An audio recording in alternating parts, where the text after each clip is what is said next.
Every revolution begins not with a plan, but with a feeling that the current world is a lie. In one battle after another, this feeling is personified by French 75, a hardcore left-wing revolutionary group whose sole mission is to dismantle a corrupt system through total destabilization. At the center of this firestorm is Perfedia, known in the underground as Jungle. She isn't just a leader, she is the manifestation of radical defiance. The film opens with a sequence that sets the tone for the entire narrative: an assault on an immigration detention center at the US-Mexico border. Under the cover of darkness, the group doesn't just seek to liberate, they seek to humiliate the face of the system.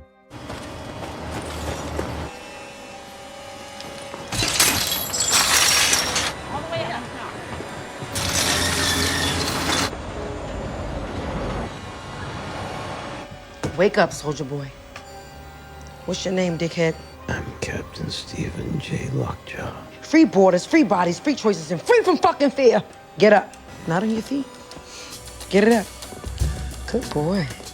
When Perfedia forces Logjo to walk naked in front of those he once imprisoned, the victory feels absolute. But as the movie suggests, every action has an equal and opposite reaction. For Logjo, this isn't just a professional failure. It's the birth of a toxic, obsessive hatred that will eventually consume everyone involved. Much like the choice between the red and blue pills, the members of French 75 choose a life of truth over comfort. But that truth is brutal. Perfedia and her boyfriend, Pat, a master bomb maker, live in a world of constant motion and destruction. Their love is forged in the heat of explosions, yet it is inherently fragile because their primary loyalty is to the cause, not each other.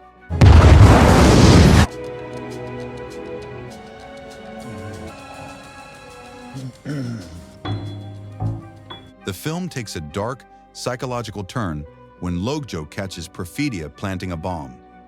He doesn't arrest her. Instead, he exercises the very systemic corruption she hates, forcing her into a disgusting condition to save her comrades. This moment shatters the revolutionary ideal. It reveals that even the bravest rebels can be broken by the leverage of those they fight. The result of this trauma is Charlene, a child born of violation, but raised in the shadow of a revolution. Perfedia's fire is too bright to be contained by motherhood. What are you gonna do about this baby? I fucking carried her 9 months. She leaves Pat and Charlene to pursue her mission, proving that for some, the cause is a black hole that swallows all personal ties. To the revolution, baby.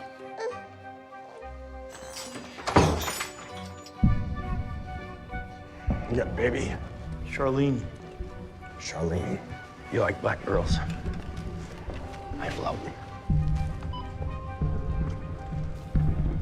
During a botched bank robbery, Perfedia's humanity causes her to stumble.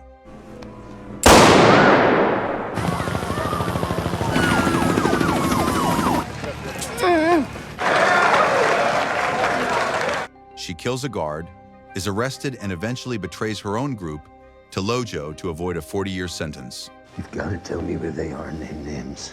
You have to name names or you're gonna go to prison. This betrayal forces Pat and Charlene into a life of shadows. Pat becomes Bob Ferguson, and Charlene becomes Villa. The story jumps forward 16 years, showing us the wreckage left behind by the first battle. Pat is no longer the master bomb maker, he is a drug-addicted shell of a man living in fear. However, the cycle of the one continues through Villa. Despite her father's trauma, she has grown into a fearless martial artist, unknowingly preparing for a war she didn't start. The antagonist, Logjo, has ascended to power, but remains tethered to his past. His desire to join the Christmas Adventurers, a white supremacist group led by Tony, brings his secrets to light. In a system built on purity, Logjo's history with Perfedia and the existence of his half-black daughter Villa make him a liability. The film highlights a terrifying irony. To maintain his standing in a group dedicated to order, Logjo decides he must murder his own blood. The final act of the film is a masterclass in escalating tension.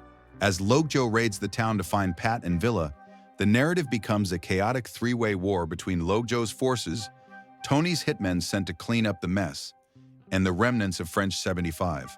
One of the most striking sequences occurs at an underground church protected by armed nuns. It is here that Logjo confirms Villa's identity via a DNA test. The moment he hands her over to a militia to be executed is the ultimate proof that Logjo has lost all humanity.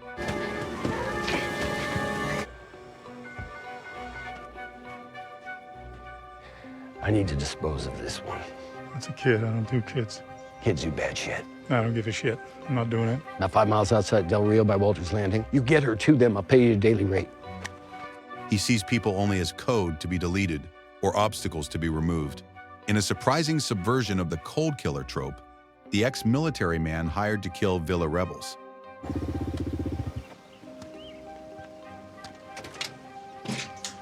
That firewire's got you fucking retarded. His sacrifice allows Villa to escape, proving that even in a world of machines and systemic hatred, individual choice still matters. Villa's subsequent cold-blooded execution of Tony's hitman, when he fails to provide a secret code, signals her total transformation.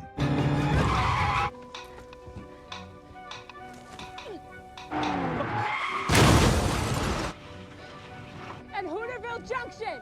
I don't know.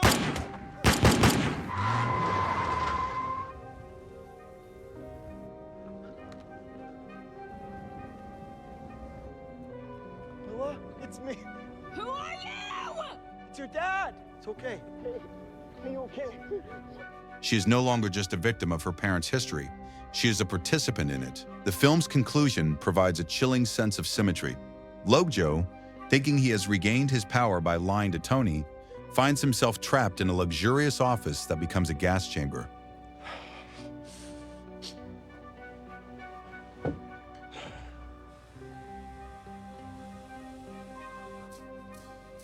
His death is not a victory for justice, but a cleaning of the slate by a more powerful, more efficient system.